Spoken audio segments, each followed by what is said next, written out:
ആവേശം പോരാ, സ്വലാത്തിന്റെ മജ്‌ലിസാണ്.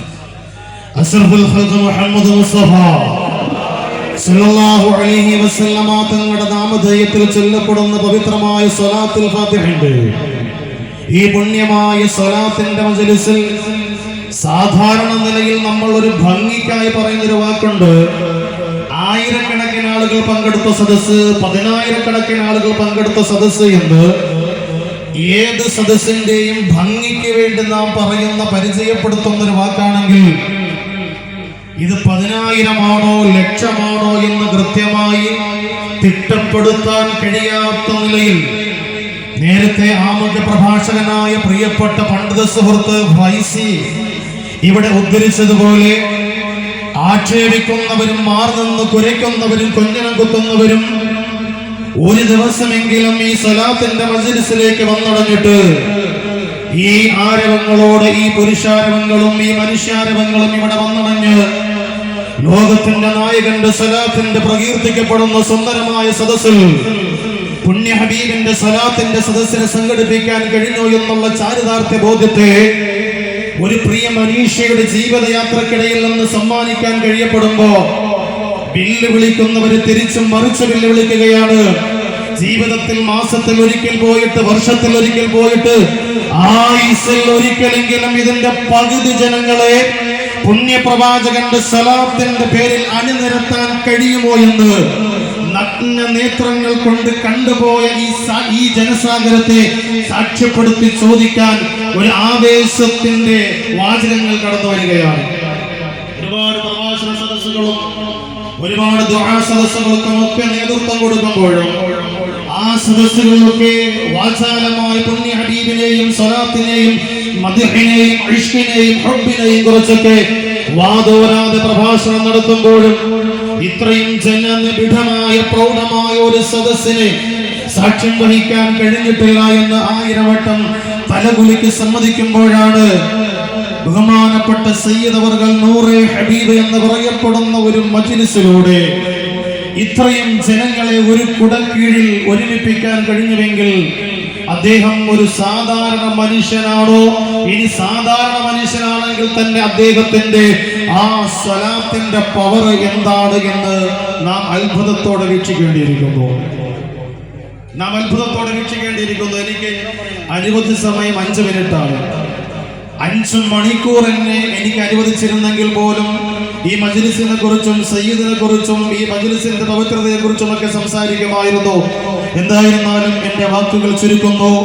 എന്തിനു വേണ്ടിയായിരുന്നാലും ഈ ഇത്രയും പുണ്യമായ പവിത്രമായ മജ്‌ലിസിൽ ഇവിടെ ഒരുമിച്ച് കൂടിയവരോട് ഈ സന്ദർഭോചിതമായി ഒരു വാക്കുകൂടി ആവർത്തിച്ചുകൊണ്ട് ഞാൻ ചുരുക്കുകയാണ്. 2025 എന്ന് പറയപ്പെടുന്ന ഇംഗ്ലീഷ് കലണ്ടറിന്റെ ഒരു അധ്യായം കൂടി മറിക്കപ്പെടുമ്പോ ഡിസംബർ എന്ന് പറയപ്പെടുന്ന മാസത്തെ വിരലിലെണ്ണാവുന്ന ദിവസങ്ങളിലൂടെ 2025 വിട പറയുമ്പോ കാലവും ലോകവും 2026 എന്ന് പറയപ്പെടുന്ന ഒരു ന്യൂ ഇയറിനെ, ഒരു പുതുവർഷത്തെ വരവേൽക്കാൻ വേണ്ടി കാത്തിരിക്കുമ്പോ ഇനി ഒരു ഭൗതികമായ ചിന്താഗതിയോടെയെങ്കിലും മറ്റാരുമല്ല നമ്മുടെ മനസാക്ഷിയെങ്കിലും നമ്മോട് ചോദിക്കാം, 2025 നിങ്ങൾ എന്ത് ചെയ്തു എന്ന് ചോദിച്ചാൽ, അതല്ലെങ്കിൽ ഡിസംബർ മാസത്തിന്റെ അവസാന സമയങ്ങളിൽ എന്ത് ചെയ്തു എന്ന് ചോദിച്ചാൽ, ഇനി അതുമല്ല ആത്മീയമായൊന്ന് 1000 വട്ടം ആവർത്തിച്ചുകൊണ്ട് ആത്മനിർവൃതിയോടെ മറുപടി പറയാൻ കഴിയും. 2025 അതല്ലെങ്കിൽ ഡിസംബറിൽ, അതല്ലെങ്കിൽ പടച്ചവന്റെ മാസമായ റജബിൽ നൂറെ ഹബീബ് എന്ന് പറയപ്പെടുന്ന പവിത്രമായ പുണ്യമായ സ്വലാത്തിന്റെ പരമോന്നതമായ മജ്‌ലിസിൽ പങ്കെടുക്കാൻ എനിക്ക് കഴിഞ്ഞു എന്ന് ആത്മപുരസ്സരം മറുപടി പറയാൻ സന്ദേഹമുണ്ടോ? നിങ്ങൾക്ക് സന്ദേഹമുണ്ടോ? ഞാനും നിങ്ങളും എന്തെല്ലാം മജ്‌ലിസുകളിൽ, എന്തെല്ലാം ആഘോഷങ്ങളിൽ, എന്തെല്ലാം കാര്യങ്ങളിൽ പങ്കെടുത്തു.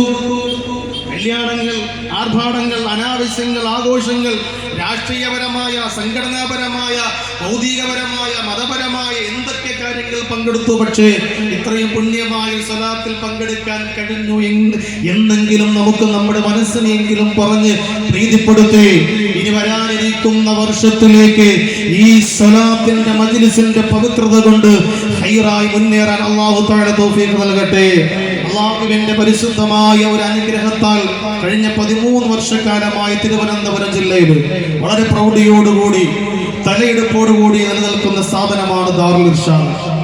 ഒരു ചെറിയ സ്ഥാപന ബിൽഡിംഗിലേക്ക് നമ്മൾ എത്തിപ്പെടുകയും അങ്ങനെ ഏകദേശം 10,000 സ്ക്വയർ ഫീറ്റുള്ള 2 കോടി രൂപയോളം ചെലവ് വരുന്ന ഒരു സ്ഥാപനം പണി കഴിപ്പിക്കേണ്ട ഒരു സാഹചര്യത്തിലേക്ക് ഞങ്ങൾ എത്തി.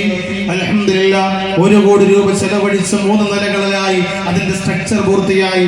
ഇനി ഏകദേശം ഒരു കൊല്ലത്തോളമായി അതിന്റെ പണി ഇങ്ങനെ തടസ്സമായി നിന്ന് പോകുന്ന ഒരു അവസരത്തില് ഇനി എങ്ങനെയാണ് രണ്ടാമതൊന്നുകൂടി തുടങ്ങുന്നു എന്ന് ചിന്തിച്ച ആ ഒരു സാഹചര്യത്തിലാണ് ബഹുമാനപ്പെട്ട പ്രിയപ്പെട്ട അഹ്ലു ബൈത്തായ പ്രിയപ്പെട്ട ഹാമിദ് ആറ്റക്കോയ തങ്ങൾ അവരുകളെ അല്ലാഹു തആല ആഫിയത്തുള്ള ദീർഘായുസ്സ് കൊടുക്കട്ടെ, ആഫിയത്തുള്ള ദീർഘായുസ്സ് കൊടുക്കട്ടെ, ആഫിയത്തുള്ള ദീർഘായുസ്സ് കൊടുക്കട്ടെ.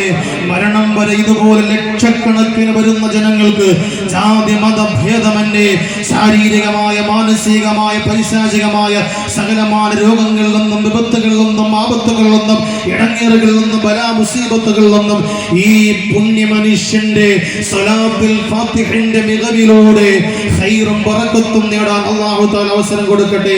അങ്ങനെ മഹാനവറുകൾ, ആ മഹാനവറുകളിലേക്ക് ഞങ്ങൾ ബഹുമാനപ്പെട്ടവരിലേക്ക് ഞങ്ങൾ എത്തിച്ചേരുകയും രണ്ടാമത് 1 കോടി രൂപ ചെലവഴിച്ചുകൊണ്ട് രണ്ടാമത് പുനരാരംഭിക്കുന്ന ഒരു പണിക്ക് വേണ്ടി നിങ്ങൾ എത്തിപ്പെട്ടപ്പോൾ അൽഹംദുലില്ലാഹ് മാന്യമായൊരു തുക ഏകദേശം നമ്മൾ അന്വേഷിച്ചപ്പോൾ ഒരു മാസം 20 ലക്ഷം രൂപയോളമാണ് ബഹുമാനപ്പെട്ട തങ്ങൾ അവർക്ക് ചെലവഴിക്കുന്നത് എന്നറിയാൻ കഴിഞ്ഞു. അതുകൊണ്ട് തന്നെ ഞങ്ങൾ പ്രതീക്ഷിച്ചു വന്ന അതല്ലെങ്കിൽ ആഗ്രഹിച്ചു വന്ന തങ്ങൾ ഒന്ന് തുടക്കം കുറിക്കുമ്പോൾ ഇത്ര തുക വേണമെന്നൊരു ആഗ്രഹം നമ്മുടെ മനസ്സിലുണ്ടായിരുന്നെങ്കിലും അത്ര തുക പറയാൻ ഞങ്ങൾക്ക് കഴിയാതെ വന്നത് അദ്ദേഹം ചെലവഴിക്കുന്ന ലക്ഷങ്ങളുടെ കണക്ക് അറിയുമ്പോൾ എത്ര ചോദിക്കണമെന്ന് പിന്നെ തങ്ങൾ എന്താണോ ബിസ്മി ചൊല്ലി പൊരുത്തത്തോടുകൂടി തരുന്നത് അത് ഇരുകൈയും നീട്ടി സ്വീകരിക്കാമെന്ന് മാത്രം ഞങ്ങൾ കരുതി.